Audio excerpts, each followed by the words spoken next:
ललितपुर दिगंबर जैन पंचायत के चुनाव 15 अक्टूबर को संपन्न होने जा रहे हैं, जिसमें यहाँ के कई दिग्गज हैं जो चुनावी मैदान में हैं, लेकिन उनमें सबसे प्रमुख नाम आता है ज्ञानचंद इमलिया का, जो अध्यक्ष पद के लिए लड़ रहे हैं। और इनके साथ जो भी साथ में इनके संयोजक पद और मंत्री पद के लिए हैं, तो मंत्री पद के लिए यहाँ पर संजीव जैन कड़ंकी और संयोजक पद के लिए सुरेश चंद बड़ौरा चुनावी मैदान में हैं। तो क्या कुछ इन्होंने अपने कार्यकाल में किया है, सबसे पहले हम बता देते हैं कि इन्होंने संयोजक रहे हैं जो दिगंबर जैन पंचायत के 1978 में रहे और 1984 में भी रहे हैं। साथ ही इन्होंने अध्यक्ष पद को 1990 में ही सुशोभित कर दिया था और उसके बाद 1996 में फिर से अध्यक्ष पद चुने गए थे। और इनके कार्यकाल की बात की जाए तो इनके कार्यकाल में यहाँ सुधा सागर इंटर कॉलेज का शिलान्यास किया गया था, तो वहीं गौशाला का भी शिलान्यास इन्हीं के कार्यकाल में किया गया था। और जैन धर्म के सबसे बड़े गुरु माने जाते हैं आचार्य श्री विद्यासागर, उनका भी यहाँ 3 वाचनाएँ इन्हीं के कार्यकाल में हुई थी। और साथ में विराग सागर मुनि महाराज का भी चौमासा इन्हीं के कार्यकाल में हुआ। इतनी उपलब्धियों के बाद अब फिर वह चुनावी मैदान में है और दिगंबर जैन पंचायत इन जो अध्यक्ष पद पर जो खड़े हैं ललितपुर में ज्ञानचंद इमलिया और साथ ही डॉक्टर अक्षय चढ़ैया, तो किस पर अपना विश्वास जताती है यह तो 15 अक्टूबर के बाद ही पता चलेगा। हम बात करते हैं यहाँ के जो चुनावी मैदान में हैं, ज्ञानचंद जी इमलिया अध्यक्ष पद की दौड़ में हैं, तो हम उनसे बात करते हैं कि अब उनको चुनाव लड़ने जा रहे हैं, तो क्या कुछ आपकी उपलब्धियां दिगंबर जैन पंचायत के लोगों के लिए होंगी? सर्वप्रथम हमारे यहाँ पर सुधा सागर जी महाराज यहाँ पर चातुर्मास किया। इन्होंने यहाँ पर जो भी कार्य हैं उन निर्माण कार्यों को सर्वप्रथम हम पूरा करने का प्रयास करेंगे। इसके पश्चात यहाँ पर 1500 बच्चियों की जो प्रतिभाशाली बनने जा रही है डिग्री कॉलेज, उसका भी हम लोग पूर्ण रूपेण कार्य करने का प्रयास करेंगे। हाथ करगा 300-400 लगाने का प्रयास करेंगे। इसके पश्चात हमारे यहाँ जो गौशाला चल रही है उसका 1998 से हम बराबर उसकी देखरेख कर कमेटी के माध्यम से देखरेख कर रहे हैं। आगे और जो भी हमारे संतों का आदेश होगा उसको हम पूरा करेंगे। हमारे जैन धर्म में जितने भी साधु संत हैं उन सब की सेवा वैयावृत्ति एवं आहार विहार लाना, उनकी सारी व्यवस्थाएं में हम तत्पर रहेंगे और उनकी मतलब ये हम तत्पर रहेंगे। आगे जो भी मानव प्राणी मात्र की लिए जो भी होगा वह हम जनपद के लिए करने का पूरा प्रयास करेंगे। जी, जैसा कि कहा गया है कि जो भी अधूरी योजनाएं रह गई हैं दिगंबर जैन पंचायत से जुड़ी हों, निर्माण कार्य हों या कोई भी धर्म से जुड़े कार्य हों, उनको पूरा करने का वादा कर रहे हैं। हमारे चुनावी मैदान में उतरे अध्यक्ष ज्ञानचंद इमलिया जी, जो पूर्व अध्यक्ष रह चुके हैं, लेकिन लोगों के कई बयान सामने आ रहे हैं, उम्र को लेकर आ रहे हैं आपके कि उम्र बढ़ रही है, फिर भी कैसे जिम्मेदारी संभालेंगे आप? ये तो 1956 मतलब मोरारजी देसाई भी 96 वर्ष की उम्र में देश के प्रधानमंत्री हुए, चौधरी चरण सिंह भी हुए, लाल बहादुर शास्त्री वगैरह हुए। उन्होंने जब देश के लिए इतना किया तो हमारे लिए हम तो वैसे ही 11 नंबर गाड़ी पर चलते हैं और सारा प्रयास करने का पूरा प्रयत्न करते हैं। किसी भी तरह की कोई सामाजिक या मानव प्राणी मात्र के काम के लिए हम कहीं पीछे नहीं रहेंगे। हम में इतनी सामर्थ्य है कि हम जो काम होंगे उन सब के लिए करेंगे। क्या जैसा कि कहा है कि 11 नंबर गाड़ी पर हम अभी भी चलते हैं इस उम्र में, और जब आत्मबल इतना हो और जब भी राजनीतिक लोगों ने इससे ज़्यादा उम्र में अपना कुछ कर दिखाया तो हम भी जज्बा रखते हैं कुछ करने का। जी, महामंत्री पद की दावेदारी कर रहे डॉक्टर संजीव जैन कड़ंकी, जो इस पहले भी सामाजिक सेवा से जुड़े रहे हैं, जैसे भारत विकास परिषद से जुड़े रहे हैं और उसके माध्यम से कई इन्होंने सेवा के कार्य किए हैं। अब दिगंबर जैन पंचायत में महामंत्री पद के लिए खड़े हैं, तो अब इसमें भी वह अपना सेवा भाव जागृत कर रहे हैं। और अब हम उनसे से बात करते हैं कि क्या कुछ वो करेंगे।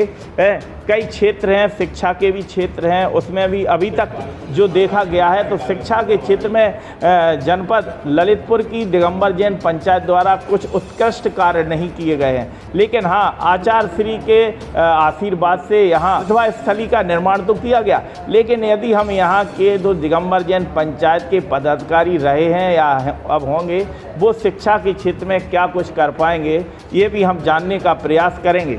जी, आप बताएं, महामंत्री पद का चुनाव लड़ रहे हैं, समाज से जुड़े रहे हैं, तो क्या कुछ आप करना चाहेंगे इस पद को पाने के बाद? इसके पूर्व में दिगंबर पंचायत समिति में संयोजक पद पर रह चुका हूँ। 5 वर्ष का मैंने कार्यकाल किया और मेरे कार्यकाल के दौरान ही जगत पूज्य मुनि पुंगव स्वदा साम्राज्य का चातुर्मास हमें प्राप्त हुआ था और उस चातुर्मास की सबसे बड़ी उपलब्धि थी अभिनंदनोदय तीर्थ, जो आज इतना विशाल रूप ले चुका है। हमारे कार्यकाल में उसका शिलान्यास किया गया था और भी कई उपलब्धियां हम लोगों को प्राप्त हुई थी। उस कार्यकाल के बाद अब मैं पुनः अब समाज के बीच में आया हूं और अपनी भावनाएं आपके बीच में रखता हूं। हमारा उद्देश्य है कि इस नगर में हर मंदिर के साथ एक पाठशाला और एक व्यायामशाला, शिक्षा और स्वास्थ्य दोनों चीज़ें रहें। और जो शिक्षा के बारे में पूज्य आचार्य भगवान गुरुदेव विद्यासागर जी महाराज का भावना है, प्रतिभा स्थली का विकास हो, बड़ी प्रतिभा स्थली यहाँ बने, लगभग 1500 बच्चियों का यहाँ पर शिक्षण हो सके, उन्हें संस्कारित शिक्षा, शिक्षण नहीं संस्कारित शिक्षा उनके लिए मिले, ताकि उनका विकास हो सके और संस्कार के साथ वो भारतीयता के साथ, भारत के मूल परंपराओं के साथ जुड़ें, ऐसा उनका भावना है। और इसी के साथ ही एक उनका और बहुत अच्छा उद्देश्य है, इस देश में आयुर्वेद को बढ़ावा देने के लिए उन्होंने पूर्णायु का एक कार्यक्रम प्रारंभ किया है। हम लोग भी चाहते हैं कि हमारे ललितपुर में एक पूर्णायु का यहाँ पर स्थापना हो। केरल पद्धति पर आयुर्वेद का चिकित्सा का जो इलाज किया जाता है, क्योंकि मैं पेशे से दंत चिकित्सक हूँ, आयुर्वेद की चिकित्सा एक अच्छी चिकित्सा है और एक क्यूरेटिव चिकित्सा है। हम लोग चाहते हैं यहाँ पर अच्छा एक संस्थान उसका प्रारंभ हो। गौशाला के लिए बहुत कार्य किया जा रहा है। हमारे आदरणीय दादाजी ने जब गौशाला स्थापना की थी 98 में, तब पूज्य मुनि समता सागर प्रमाण सागर महाराज यहाँ उपस्थित थे और उनके सानिध्य में एक गौशाला की स्थापना की गई थी। मैं उस समय उस संस्था का संस्थापक सदस्य बना हुआ था और हम लोगों ने मिलकर कार्य किया था और आदरणीय दादा ने इतनी मेहनत की। आज आपने एक बहुत अच्छा क्वेश्चन किया, लोग बाग कहते हैं हमारे दादा उम्र बहुत हो गई है। मैं उनसे कहना चाहता हूँ कि आज भी ललितपुर के अंदर कोई भी साधु आए, उस साधु के साथ, उन साधुओं के साथ, पूज्य साधुओं के साथ हमारे दादा विहार कराते हैं। 4-4, 5-5 किलोमीटर का दादा कंटिन्यूस विहार कराते हैं। ये इनकी क्षमता है, बहुत बड़ा दक्षता है और बहुत जीवट और बहुत दृढ़ इच्छा शक्ति है इनकी कि समाज, ललितपुर की समाज विकसित हो, आगे बढ़े। हम अपने आदरणीय अध्यक्ष जी ज्ञानचंद मौर्य के साथ मिलकर काम करेंगे और निश्चित रूप से ऐसा प्रयास करेंगे जो आचार्य भगवान विद्यासागर महाराज की इच्छाएं हैं वो हम पूर्ण करें, उनकी जो भावनाएं हैं उनकी पूर्ण करें और उनके लिए ललितपुर में पुनः अपने ललितपुर में उनका आगमन कराएं, ऐसी हम सबकी भावना है। और पूज्य मुनि पुंगव स्वदा सागर जी महाराज की जो निर्माण कार्य यहाँ पर चल रहे हैं, उन निर्माण कार्यों को, मंदिरों के निर्माण कार्यों को हम पूरी तरह से व्यवस्थित रूप से कर सकें। आपने देखा होगा कि दिगंबर जैन पंचायत ललितपुर पर एक विशेष आरोप लगते हैं कि गुरुओं में भेदभाव रखा जाता है। इसके लिए आपका क्या प्रयास रहे? इसके लिए सब जो कहते हैं वो गलत है। 1993 में जब पूज्य गणाचार्य विराग महाराज का चातुर्मास ललितपुर में हुआ था, तब हम लोगों ने पहली बार 11 दिवसीय नमोकार मंत्र का पाठ प्रारंभ किया था और जो कई सालों तक चला था। और उस समय महासंघ की एक स्थापना भी की थी, सारे ललितपुर की संस्थाओं को एकजुट किया था और उसी तर्ज पर हम चाहेंगे पुनः एक बार हम संस्थाओं को इकट्ठा करें। इसके बाद पूज्य मुनि हम लोगों को सानिध्य प्राप्त हुआ समता सागर प्रमाण सागर महाराज का, और ललितपुर में बहुत अच्छा कार्यक्रम पूज्य गणाचार्य विराग महाराज के साथ हुआ था जब यहाँ पर जैनेश्वरी दीक्षा का कार्यक्रम किया गया था। उस समय हम लोगों ने पूरी तरह से तन मन से कार्य किया था। पूज्य हम लोग के सानिध्य में तो जब हम बड़े हुए तब हमें अभी पूज्य आचार्य भगवान विद्यासागर महाराज का सानिध्य प्राप्त हुआ, वो भी मात्र एक पंचकाला के अवसर पर। उस समय हम लोगों ने पूरी तरह मिलजुल कर काम किया।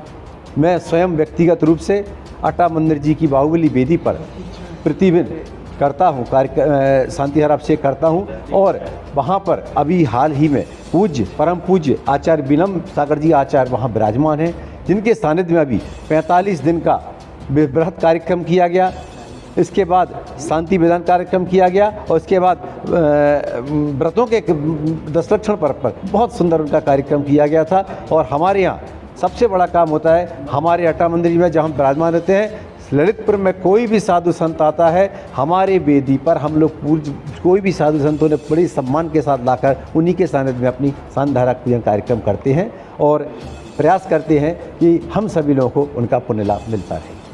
तो ये हम बात कर रहे थे, जो महामंत्री पद के दावेदारी पेश कर रहे थे डॉक्टर संजीव कड़ंकी, जो शिक्षा और स्वास्थ्य को लेकर इस पद की लड़ाई लड़ रहे हैं। अब हम बात करते हैं कि जो संयोजक पद पर अपना चुनावी दावा पेश कर रहे हैं सुरेश बड़ेरा जी, जो पहले भी समाज सेवा में जुड़े रहे हैं और एक व्यापारिक संगठन के पदाधिकारी भी रहे हैं, लेकिन अब फिर वो दिगंबर जैन पंचायत में सेवा अपनी करना चाहते हैं इस चुनाव के रहते हुए। तो इस पद को लेकर वो क्या कुछ करेंगे? दिगंबर जैन पंचायत समिति के चुनाव होने जा रहे हैं, उसमें मैं संयोजक पद के लिए उम्मीदवार हूँ।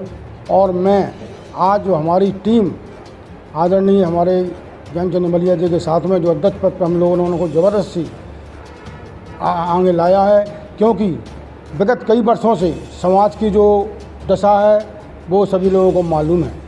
और बात रही मुनियों की, हम लोग सारे मुनियों को एक जैसा मानते हैं, हमारे यहाँ कोई भेदभाव नहीं है, कोई वो नहीं है, चाहे सुदासागर महाराज जी हों, चाहे आचार्य विद्यासागर महाराज जी हों, चाहे और कोई संख्य महाराज जी हों।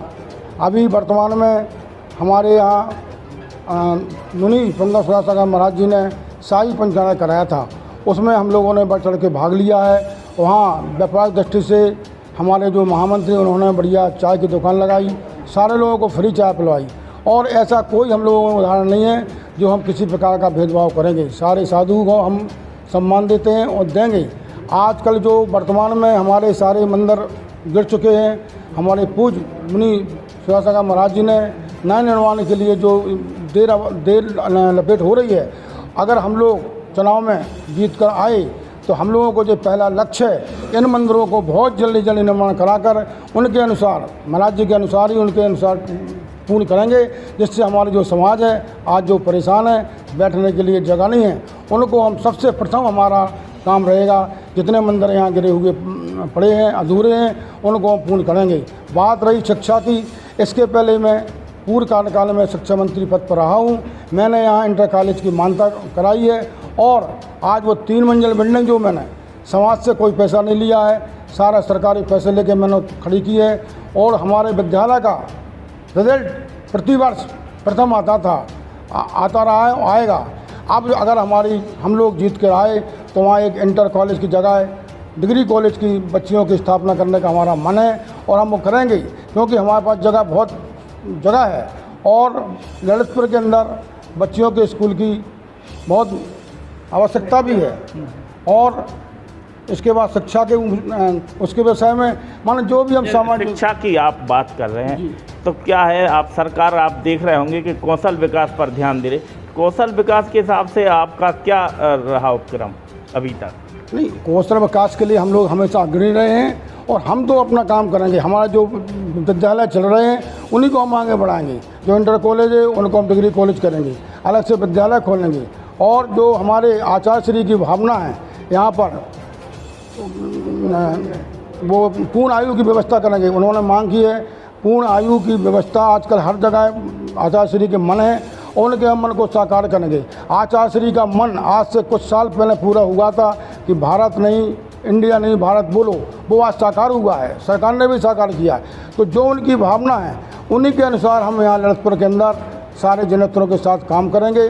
रही बात हमारे आदरणीय जो अध्यक्ष जी खड़े हुए हैं, उनके बारे में अब ज़्यादा कुछ कहना नहीं है। गौशाला के बारे में जो पशु हैं उनकी आज हम बढ़ाकर उनकी सेवा कर रहे हैं, वो भी आचार्य श्री का काम है। कम से कम उनकी इच्छा है कि 1500 लड़कियाँ अध्ययनरत रहें, वो भी हम लोग करेंगे और अच्छी शिक्षा देंगे। और जितने भी हमारी धर्म की जो संपत्ति है उनकी सुरक्षा का हम लोग पूरी व्यवस्था करेंगे, क्योंकि जो हमारी संपत्ति है यहाँ वहाँ पड़ी हुई है उसकी हम पूर्ण व्यवस्था करेंगे, उसको अपने अमल में लाएंगे।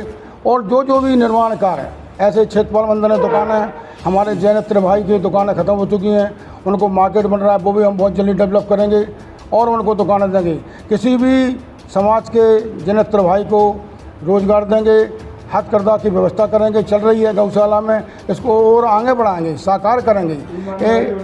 और हम सभी लोग निश्चित ही जो हम लोग, क्योंकि हम लोग पहले अनुभवी है, हमारे आदरणीय दादाजी पहले समाज में अध्यक्ष रहे हैं, संयोजक रहे हैं। हमारे एक बात कही है कि हमने उनको ज़बरदस्ती खड़ा किया, क्या लगता है ज़बरदस्ती क्यों? इसलिए क्या सही बात जो है, समाज में इस तरह की चर्चाएं होने लगी थी, कोई खड़ा होने वाला नहीं मिल रहा है, इसलिए हम लोगों ने दारा खड़ा किया है और दारा खड़े उतरेंगे, ये हमें पूर्ण विश्वास है, पूरी समाज को विश्वास है। निश्चित ही हम लोगों की जीत होगी और हम लोग आगे बढ़कर काम करेंगे। तो ये सब टीम आप देख रहे थे जो चुनावी मैदान में है और इनका ये कहना है कि आचार श्री की भावनाओं को लेकर हम यहाँ काम करेंगे और जो अधूरे कार्य हैं उनको भी पूरा करेंगे।